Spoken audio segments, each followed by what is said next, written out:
lo alto de los Andes peruanos se encuentra una misteriosa ciudad perdida, un enigma de 500 años de antigüedad, donde ingenieros ancestrales movieron rocas de 20 toneladas y construyeron hectáreas de terrazas escalonadas para fijar la ciudad a la montaña. Este lugar, reacio a desvelar sus secretos, ha desconcertado a los 111. A continuación, el Machu Picchu en Maravillas Modernas.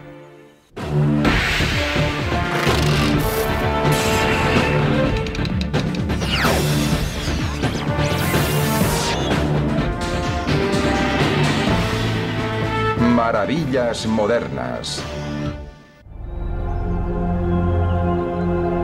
El Machu Picchu es una misteriosa maravilla encaramada en una meseta de los Andes peruanos a unos 500 metros por encima de un río. Aquí, sin la ayuda de ruedas o de herramientas de hierro, los obreros incas construyeron una ciudad de piedra. Este lugar es el mejor ejemplo de la ingeniería inca. Los arquitectos construyeron más de 600 terrazas para evitar que la ciudad se deslizara por la montaña. Los ingenieros hidráulicos diseñaron un sistema de suministro de agua con una longitud de casi 1 kilómetro. Y los albañiles erigieron templos en los que pueden verse los trabajos de mampostería más impresionantes del Nuevo Mundo. Para los incas, la arquitectura era especialmente importante. Los templos construidos en los alrededores de la ciudad están orientados para captar los rayos del sol naciente. La inclinación de los techos refleja el Huayna Picchu, el monte que emerge tras ellos. Sin embargo, el Machu Picchu ha guardado muy bien sus secretos, ocultando durante más de 400 años su verdadero significado y finalidad. Mediante estudios del diseño, la construcción y las principales características de la ciudad, los científicos están intentando desvelar algunos de sus misterios. Es un lugar muy complejo y, aunque creo que hoy en día sabemos muchas más cosas, todavía queda mucho por descubrir. Así que no creo en absoluto que hayamos solucionado todos los misterios de Machu Picchu. Abandonado en el siglo XVI e invadido por la selva andina, se convirtió en un lugar perdido en el tiempo y fue olvidado incluso por la gente que lo construyó. Intacto durante siglos, Machu Picchu es una ventana al pasado, a través de la cual podemos conocer a quienes lo construyeron, los incas, una antigua civilización que creó el imperio más poderoso de Sudamérica. También nos hace recordar al hombre que seguramente fue el responsable de su abandono, Francisco Pizarro, un conquistador español que invadió Perú y que en última instancia destruyó a la civilización inca. Y por último descubrimos a Hiram Bingham, un arqueólogo aficionado en busca de fama que dio por casualidad con uno de los descubrimientos arqueológicos más importantes del siglo XX. La idea de que alguien sin una formación arqueológica pudiera descubrir tanto Machu Picchu como Vilcabamba en una corta expedición de reconocimiento es un logro espectacular. Desde el descubrimiento de Bingham en 1911, los científicos han trabajado para resolver los enigmas de Machu Picchu. ¿Quiénes eran los incas que la construyeron? ¿Y por qué abandonaron la ciudad? En los tiempos en que Colón descubrió el Nuevo Mundo, los incas controlaban todo el territorio que se extendía desde Colombia hasta Chile, un área mucho más grande que aquella controlada por los aztecas de México. Podría decirse que el imperio inca era la civilización más poderosa del Nuevo Mundo. Su dominio en Sudamérica empezó en 1438, cuando Pachacuti, un gran guerrero y líder, llegó al poder. Entonces, se puede decir que con él se inicia una gran expansión de los incas y tenía un gran dominio en cuanto se refiere a la religión, al gobierno, al arte. Era un hombre, muchos lo consideran nacido para gobernar una gran nación. Pero más allá de sus conquistas militares, Pachacuti también inició grandes proyectos de construcción. Ciudades, templos, grandes edificaciones y carreteras. Eran expertos constructores de carreteras. Quizá hicieron unos 14.500 kilómetros de carreteras a lo largo de todo el imperio inca. De esta forma, podían trasladar a grandes tropas desde una zona a otra del imperio para controlar a la población. Los incas eran ingenieros y picapedreros excepcionales. Con precisión milimétrica, los artesanos tallaban y encajaban bloques de piedra. Incluso sin ayuda de argamasa, los muros de los incas han resistido el paso del tiempo y frecuentes terremotos que sacudieron la zona. Los habitantes de los Andes eran maestros orfebres. Estamos en el Museo del Oro de Lima, en Perú. Aquí encontramos numerosos objetos de los incas y pre-incas. Para los incas, el oro es muy especial. Es el metal más importante. El oro representaba a su principal dios, Inti, el dios del sol. Los incas y sus antecesores crearon piezas exquisitas. Cuchillos ceremoniales y estatuas. Guantes, máscaras y ropajes. Incluso algunos de los templos incas estaban cubiertos por láminas de ese brillante metal. Por desgracia para los incas, este material tan amado por ellos sería la causa de su destrucción. A principios del siglo XVI, un grupo de aventureros españoles salió hacia el Nuevo Mundo. En 1532, Francisco Pizarro y 180 hombres más desembarcaron en Perú. Guiados por una serie de intereses, ¿no? Dentro de los cuales, por ejemplo, aparte de los intereses naturales del hombre de conocer nuevas tierras, de descubrir cosas nuevas, etc., también había un poco el hecho de conseguir ciertas riquezas. Pizarro estuvo encantado de descubrir una civilización que compartía su amor por el oro. Había oído historias sobre el emperador inca Atahualpa, que comía en platos dorados y bebía en copas de oro. Al saber que Atahualpa y su ejército estaban acampados cerca de la ciudad de Cajamarca, a unos 550 kilómetros, Pizarro se dispuso a descubrir si la leyenda era cierta. El 15 de noviembre de 1532, los españoles llegaron a Cajamarca y de inmediato invitaron a Atahualpa a un banquete en su honor. El emperador aceptó y al día siguiente los españoles consiguieron atraer a Atahualpa y a los guerreros que le acompañaban a un lugar reducido. Entonces salieron de sus escondites y mataron salvajemente a todos excepto al emperador. Convertido en prisionero, Atahualpa aprendió rápidamente a hablar un lenguaje que los españoles entendían. Y ofreció a los españoles como una especie de recompensa llenar una habitación entera de oro, ¿no? Y 2 habitaciones de plata, hasta donde su mano alcanzara, decía, ¿no? El oro venía de Cuzco, la capital, pero nada podía saciar la sed de los españoles. Aunque el emperador cumplió su promesa, Pizarro finalmente ejecutó a Atahualpa y estalló una guerra a gran escala. A pesar de ser minoría, los españoles disponían de armaduras y armas de fuego. Los incas usaban arcos y flechas de madera. Ya debilitados por una guerra civil y una epidemia de viruela extendida por los españoles, los principales ejércitos incas fueron finalmente derrotados. En los años siguientes, los españoles destruyeron los restos de la civilización inca, arrasando templos y construcciones. Pero Manco, un miembro de la familia real, y centenares de incas se replegaron en lo más profundo del área montañosa y finalmente establecieron una nueva capital, Vilcabamba. Desde esa región dirigían ataques de guerrillas, pero fue un esfuerzo inútil. En 1572, tras décadas de enfrentamientos intermitentes, los españoles encontraron Vilcabamba y ejecutaron al último inca de la realeza. Vilcabamba quedó abandonada. 400 años después, sería la búsqueda de la legendaria ciudad de Vilcabamba lo que daría lugar al descubrimiento de Machu Picchu.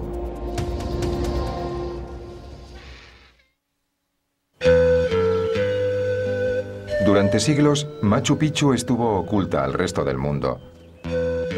Los españoles nunca la encontraron y los diezmados incas que sabían dónde estaba acabaron olvidándola. Pero a principios del siglo XX, un americano en busca de aventuras descubrió el lugar secreto y convirtió a Machu Picchu en las ruinas más famosas de Sudamérica. Hiram Bingham era un explorador, un geógrafo que era profesor de historia de la Universidad de Yale. Durante uno de sus viajes a Sudamérica, empezó a interesarse por los incas. Y una de las cosas sobre los incas que más despertaba su curiosidad era la ubicación de Vilcabamba, que fue la última capital de los incas que, después de ser derrotados por los españoles, intentaron recuperar su territorio. El padre y el abuelo de Bingham fueron famosos misioneros, y pensó que tal vez a través de una de sus atrevidas hazañas, él también podría cosechar fama. En 1911, Bingham emprendió una expedición a Perú para buscar la histórica e importante ciudad de Vilcabamba. En julio llegó a Cuzco, la antigua capital inca. Animados por rumores de que existían unas grandes ruinas en un área agrícola llamada Mandorpampa, Bingham y su pequeña expedición iniciaron su búsqueda de Vilcabamba. Fue un explorador increíblemente afortunado. En la expedición de 1911, fue capaz de seguir una ruta a través de Urubamba por el bosque de nubes, que era un terreno muy difícil debido a la densa vegetación. Un bosque de nubes es una selva montañosa tropical y húmeda que normalmente está a una altitud de entre los 900 y los 2.400 metros. Afortunadamente para Bingham, el gobierno peruano había abierto un camino en las profundidades del bosque de nubes para aumentar el comercio. Hiram Bingham, al sexto día de abandonar Cuzco, llegó a Mandorpampa, que está en la base de Machu Picchu, y es una pequeña área agrícola. Acampó cerca de una choza donde vivía un indio llamado Arteaga. Dijo que en lo alto de los magníficos precipicios cercanos había algunas ruinas llamadas Machu Picchu, no muy lejos de nuestro campamento. Bingham no creyó que esa fuera la ubicación de Vilcabamba, pero no era de los que dejaba pasar ninguna ruina que pudiera suponer un nuevo descubrimiento. La mañana del 24 de julio, Bingham, su guía y su escolta militar peruana iniciaron el ascenso de la gran montaña. Pero el camino hasta la cima era difícil. Durante más de 2 horas y media, el grupo avanzó a duras penas hacia la cumbre, a veces de rodillas y a través de la densa vegetación. Casi exhaustos, se encontraron con una familia que vivía en lo que podría parecer el techo del mundo. Tras una breve pausa, un joven se ofreció a guiarlos más allá.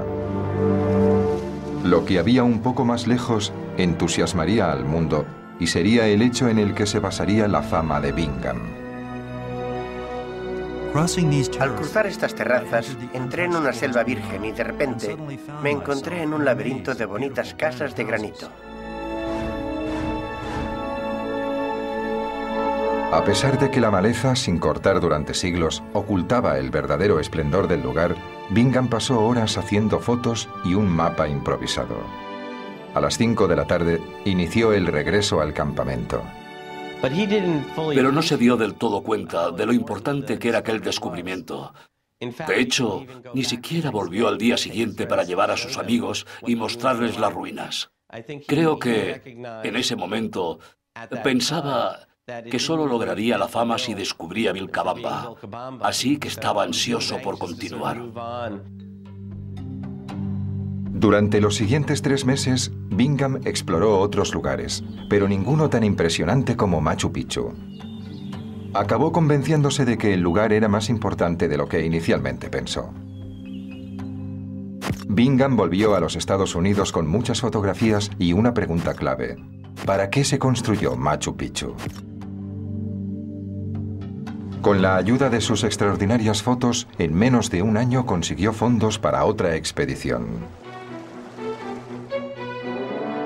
En 1912, Bingham estaba de vuelta en la ciudad perdida, esta vez con docenas de trabajadores, un osteólogo, un geólogo y otros científicos.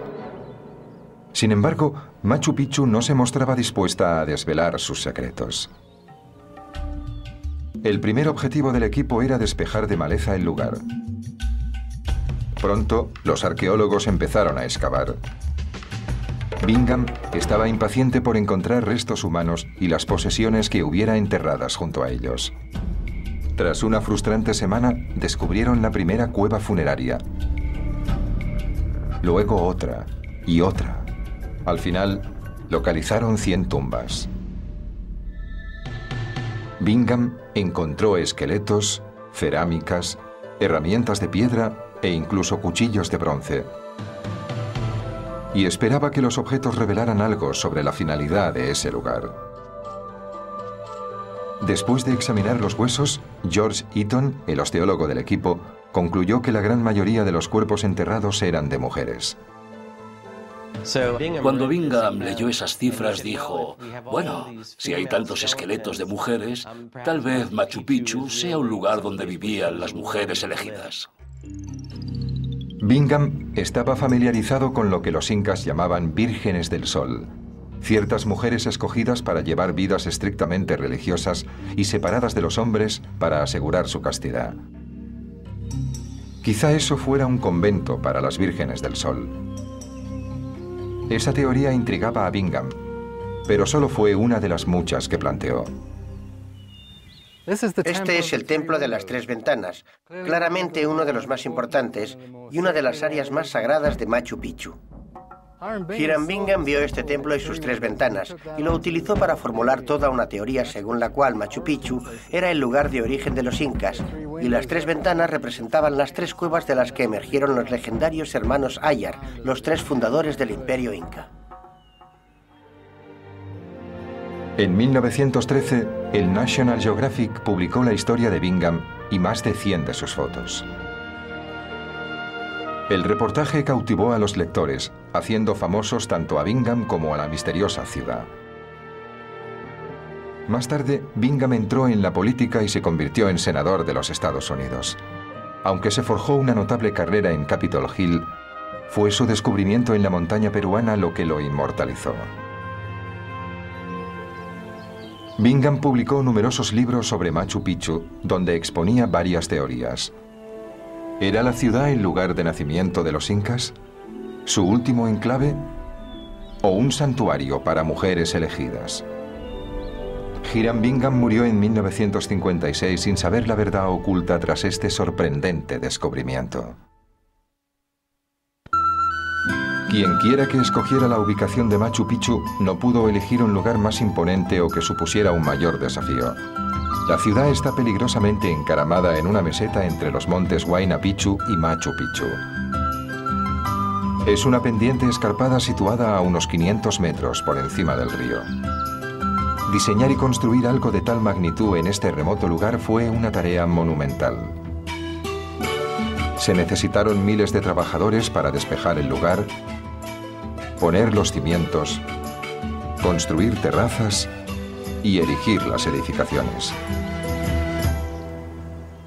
Esto es Machu Picchu como los incas debieron verlo hace 500 años, cuando llegaron aquí desde su capital imperial, Cuzco. Seguramente había techos de paja, pero por lo demás debía de tener este aspecto. La ciudad cuenta con más de 600 terrazas, unas 170 edificaciones, miles de escalones, varios templos y 16 fuentes. Los incas usaron cientos de miles de piedras para construir la ciudad, algunas enormes. Afortunadamente, no tenían que ir muy lejos para encontrar los materiales de construcción. La gente a menudo se pregunta cómo trasladaban los incas estas piedras hasta aquí para construir la ciudad. Y ahora tenéis la respuesta delante de vosotros. Esta es la principal cantera de Machu Picchu, un amasijo gigantesco de granito blanco que usaron para crear esa espléndida ciudad que podéis ver detrás de mí. La calidad de la mampostería inca es legendaria. Edificaciones importantes muestran una precisión a la hora de encajar las piedras que no tiene explicación. 500 años después, es imposible insertar la hoja de un cuchillo entre las piedras. Este es el muro posterior del Templo del Sol.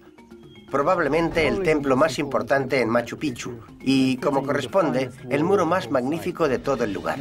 Un ejemplo extraordinario de los maravillosos trabajos incas de mampostería, con niveles perfectamente alineados, que van estrechándose a medida que aumenta la altura. ¿Cómo conseguían tanta precisión? ¿Qué sofisticadas herramientas usaban? No disponían de cinceles de acero, ni siquiera los tenían de hierro. Increíblemente, sin herramientas de hierro, los incas usaban rocas para tallar la roca. Esto es un martillo de piedra. Y si lo miráis, pensaréis, es simplemente una piedra del río. Exacto. Usaban piedras del río, las más duras que pudieran encontrar. Aquí tenemos una piedra que se extrajo de la cantera.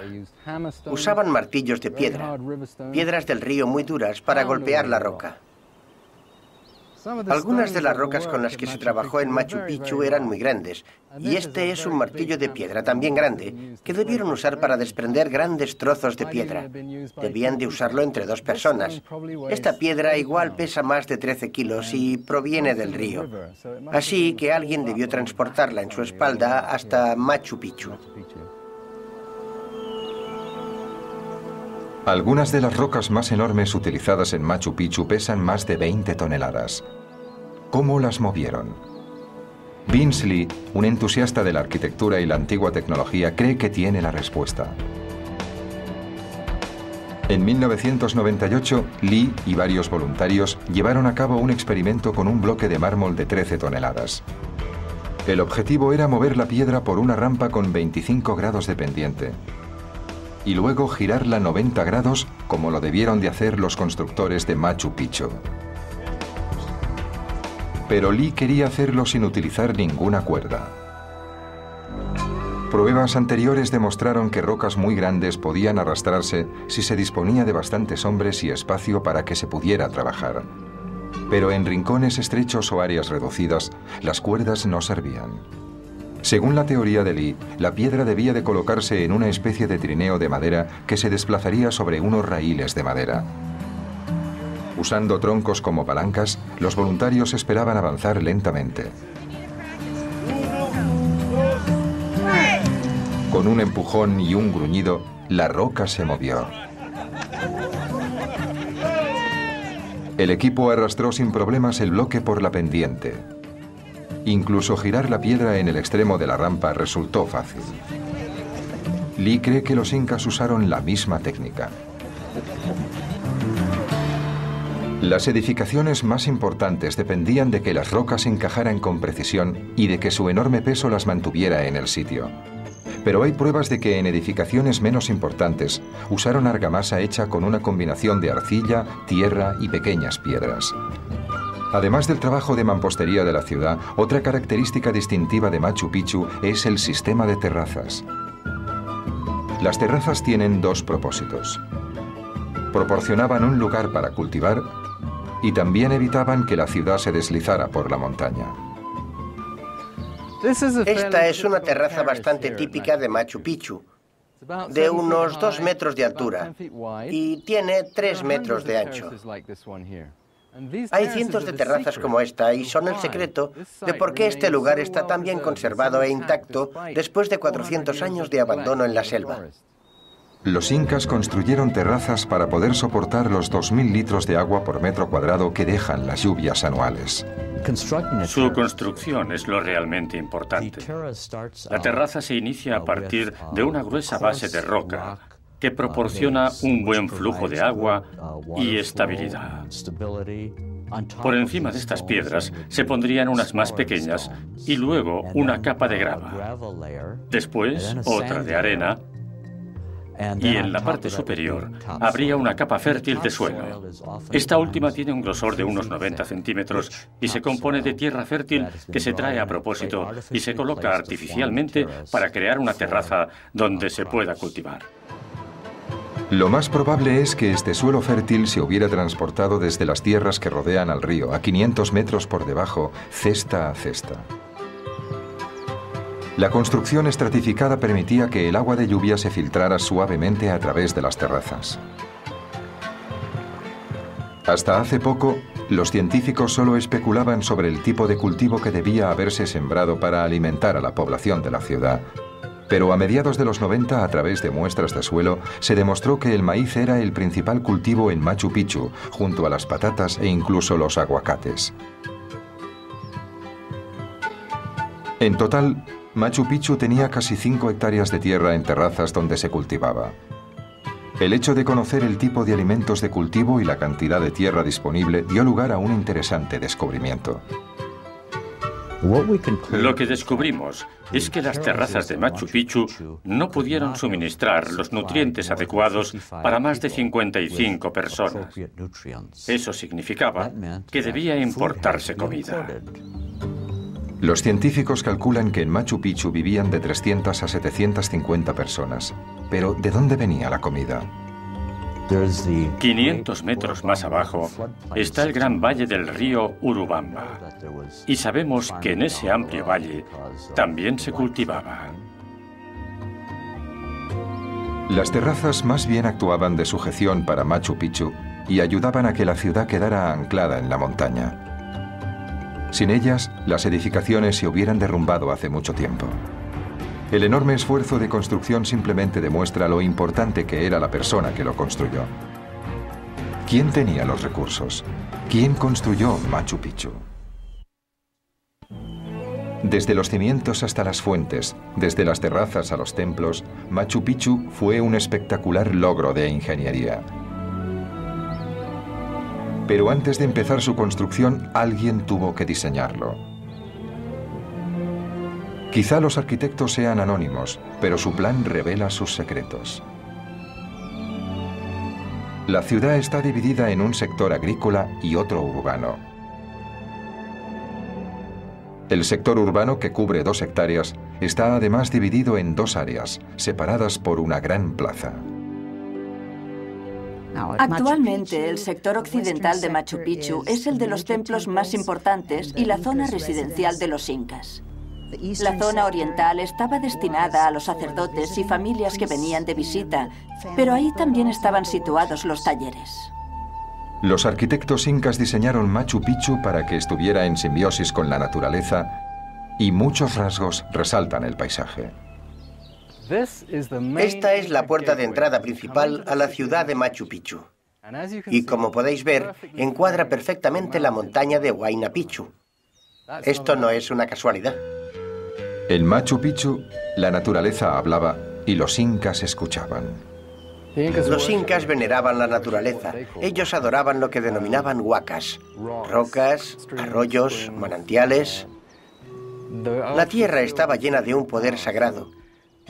Así que podemos imaginarnos que en Machu Picchu encontraron un lugar que estaba especialmente lleno de poder sagrado, por lo que podríamos decir que toda el área era un huaca. Para los incas había muy poca diferencia entre religión y ciencia. Debido a que no dejaron documentos escritos, no sabemos exactamente para qué usaban los incas ciertas edificaciones. Pero los científicos especulan si algunas de ellas tenían una función religiosa y utilitaria al mismo tiempo. El primer lugar al que se lleva a los turistas es el Templo del Sol. Es un lugar muy especial porque fue construido alrededor y encima de una roca enorme. Esta edificación, que es circular, rodea a la roca y la protege porque la roca es lo sagrado. Es un huaca o altar. Y ese huaca en particular tiene una ventana oriental. Y en un día específico del año, en el solsticio de invierno, la luz del sol entra por esa ventana y los rayos de luz dividen por la mitad la roca o el huaca. Es un observatorio solar. Según la posición del sol, los incas podían determinar cuándo debían sembrar. Parece ser que otro templo aseguraba que el sol no desapareciera por completo más allá del horizonte, para no volver a elevarse más. Esto es el famoso Intihuatana, el lugar del sol. Esta palabra es un nombre moderno que se ha inventado para describir este tipo de roca. Se cree que todos los enclaves incas más importantes tienen una de estas, pero ninguna de ellas perduró. Fueron destruidas por los invasores españoles. Se especulaba sobre si los incas llevaban a cabo aquí ceremonias en las que amarraban de manera ritual al sol, en este lugar, para evitar que se moviera más allá del horizonte en el momento del solsticio de invierno. Pero, por supuesto, esto todavía son especulaciones. En realidad no sabemos para qué se usaba esta piedra, y es otro de los misterios de Machu Picchu. Los incas veneraban a las montañas y a los espíritus que habitaban en ellas. Incluso los tallaban en efigies. A esta parte se la conoce como la Plaza Sagrada. Se caracteriza por esta tremenda roca que se encuentra detrás de mí, que ha sido tallada para perfilar el horizonte y la montaña. Creo que este es el tipo de lugar donde los oradores debían de dirigirse a las gentes aquí congregadas. Otro lugar de reunión era la plaza central exterior, que separa los sectores urbanos oriental y occidental. Machu Picchu es un entorno con un espacio limitado. Estamos en lo alto de la meseta de una montaña, no hay mucho sitio, aunque consiguieron incorporar un espacio de suelo bastante amplio donde la gente pudiera pasear. La plaza exterior, los grandes templos y el magnífico trabajo de mampostería hacen de Machu Picchu una ciudad digna de un rey. Y tal vez esa era precisamente su finalidad. Una recopilación de impresionantes edificaciones podría hacernos pensar en ello. Hiram Bingham los bautizó como el Grupo del Rey. Nos encontramos en el Grupo del Rey o Palacio Real. Un gran trabajo de mampostería. Como podéis ver, una de las características que hizo pensar a Hiram Bingham en la teoría del Grupo del Rey o el Palacio Real son estos grandes, estos enormes dinteles que son los más grandes vistos en una edificación residencial en Machu Picchu. Cada dintel pesa 3 toneladas y los incas los elevaron sin ayuda de una grúa. La edificación está junto a la fuente número 1. La persona que viviera en esta zona fue la primera en tener acceso al agua. Esto indicaba que era alguien importante. El suministro del agua y el sistema de canalización es una de las obras de ingeniería más impresionantes de Machu Picchu. Los diseñadores incas desviaron agua desde un manantial a 800 metros de distancia hasta el corazón de la ciudad y la llevaban hasta 16 fuentes diferentes. El agua corriente imitaba el rugido del río sagrado Urubamba. Sin agua no hubiera sido posible construirla. Era absolutamente esencial. La planificación empezó con la canalización del manantial en la parte norte del monte Machu Picchu. Desde el manantial, un canal hecho de piedra de unos 800 metros de longitud conducía el agua potable hasta las fuentes. La ubicación del manantial, junto a las leyes de la física que gobiernan la pendiente por la cual el agua discurre de forma adecuada por un pequeño canal, indican que el lugar de la fuente número 1 estaba predeterminado por la naturaleza. Dos de las edificaciones más importantes, el Templo del Sol y la Residencia Real, se construyeron junto a la fuente número 1. Por lo tanto, el trazado de esta ciudad estaba parcialmente determinado por la ubicación y elevación del manantial. El sofisticado sistema hidráulico no solo es un legado de la genialidad de los ingenieros incas, también ayuda a responder preguntas sobre la gente que allí vivía. A finales de los 80, tras 80 años de especulaciones, los misterios de Machu Picchu estaban a punto de descubrirse. Desde que Hiram Bingham la descubrió en 1911, el lugar había estado envuelto en el misterio, pero Bingham barajaba varias teorías que sostuvo durante décadas. ¿Era Machu Picchu el lugar de nacimiento de los incas? ¿O era Vilcabamba, el último refugio inca lejos de los españoles. O podría ser un centro sagrado para las vírgenes del sol. En los últimos 20 años, un dedicado grupo de científicos ha trabajado para encontrar respuestas. Hoy en día, la nube de misterio que envuelve Machu Picchu empieza a disiparse. En 1983, Richard Burger y Lucy Salazar, antropólogos de la Universidad de Yale, volvieron a examinar los objetos de las expediciones de Hiram Bingham. Los objetos, la mayoría de los cuales habían estado guardados durante 80 años en el sótano del Museo de Historia Natural Peabody de la Universidad de Yale, empezaron a desvelar información sorprendente sobre Machu Picchu. Por ejemplo, aquí lo que vemos es un tarro con dos asas verticales. Este tarro en particular pertenece a un grupo llamado Collas. Este grupo étnico fue conquistado por los incas y enviado a Machu Picchu. Eran muy famosos por su habilidad en la mampostería. Seguramente fueron ellos los que construyeron Machu Picchu. Los Collas eran anteriores a los incas y mejores constructores. Antes de ser conquistados, controlaban el lago Titicaca, en la frontera entre Perú y Bolivia. Al observar los materiales, objetos y herramientas, llegamos a la conclusión de que estas personas eran artesanos especializados procedentes de una parte diferente del imperio. ¿Construyeron los Collas esta ciudad para que fuera el último refugio de los incas, la legendaria Vilcabamba? A principios de los 60, el aventurero estadounidense Jean Savoy respondió a esto con un no rotundo. Savoy identificó correctamente la verdadera Vilcabamba con un lugar llamado Espíritu Pampa, o Valle de los Espíritus, a 80 kilómetros al noroeste de Machu Picchu, al seguir la misma ruta de la expedición de Bingham en 1911. Irónicamente, Bingham había encontrado Vilcabamba en 1911, pero no se dio cuenta. El lugar que Bingham descubrió estaba tan lleno de maleza que no pudo ver los centenares de edificaciones ocultos en el bosque. Además, al volver a examinar los objetos, estos indicaban que la construcción de Machu Picchu seguramente empezó en 1450, unos 80 años antes de la conquista. Entonces, ¿construyeron los Collas Machu Picchu para ser un centro sagrado dedicado a las vírgenes del sol? Con modernas herramientas forenses y 20 años de experiencia práctica, el antropólogo forense John Verano acabó con el mito cuando volvió a examinar los esqueletos descubiertos por Bingham. De hecho, descubrió que había hombres y mujeres y que muchas de las mujeres habían tenido hijos, por lo que ya no encajaba con el mito. Entonces, ¿qué era Machu Picchu?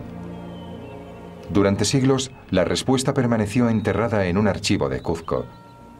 A finales de los 80, el antropólogo de Berkeley, John Rowe, analizaba documentos del siglo XVI cuando descubrió un grupo de documentos legales que hacían referencia a un refugio real llamado Picchu.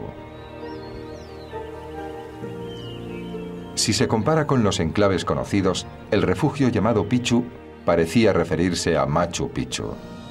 Ese documento explica que aquellas tierras que rodean el lugar llamado Picchu pertenecían al linaje de Pachacuti, el más grande de todos los emperadores incas. Estos eran documentos que se habían generado a partir de un caso legal en el que los descendientes de Pachacuti exigían la devolución de las tierras que les pertenecían. La teoría tenía sentido. Un refugio real construido para Pachacuti. Nuevas pruebas sugerían que la construcción empezó durante su reinado. Pachacuti realmente creó el imperio inca.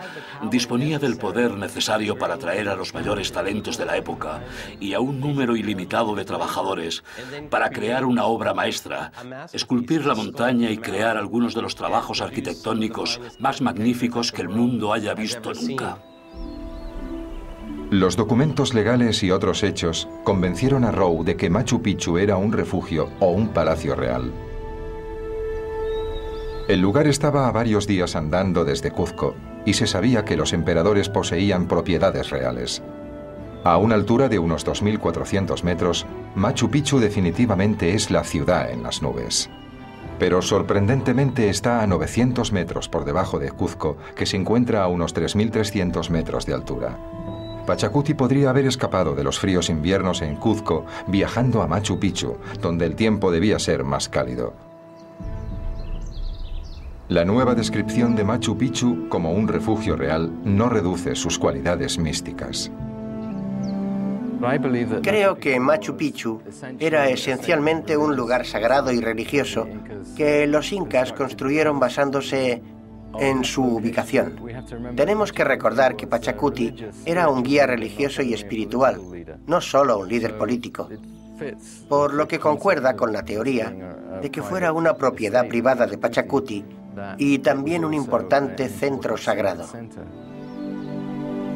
La opinión general hoy en día es que seguramente Machu Picchu tenía una población de 300 personas, que llegaba hasta 750 si el emperador y su séquito viajaban hasta allí. El lugar estuvo habitado desde 1450 hasta 1540 y finalmente quedó abandonado. Tal vez fue la conquista española lo que hizo que los incas abandonaran este lugar. Cuando los españoles conquistaron Cuzco, la gente que vivía aquí en ese momento debía ser el grupo más próximo a Pachacuti, o lo que ellos llamaban su panaca. Podría ser que este grupo de personas se sintiera demasiado aislado aquí, o no dispusiera de los medios para sobrevivir y se fuera. Los artesanos, venidos de todas partes del imperio para construir la ciudad, probablemente también se marcharon y volvieron a sus casas. La guerra, el hambre y una epidemia de viruela acabó con más de 300.000 incas, lo que contribuyó a borrar el recuerdo de esta gran propiedad de Pachacuti, de la memoria de los pocos privilegiados que conocían su existencia. La selva se encargó del resto. En la región del bosque de nubes, la vegetación crece extremadamente rápido. La gente que cuida hoy en día de Machu Picchu lucha constantemente para que las terrazas estén despejadas de vegetación. Tras unos pocos años de abandono, este lugar se volvería invisible y quedaría cubierto por árboles. En la actualidad, los únicos que cubren este lugar son los turistas. Cada año, más de 300.000 personas vienen para experimentar la majestuosidad de Machu Picchu.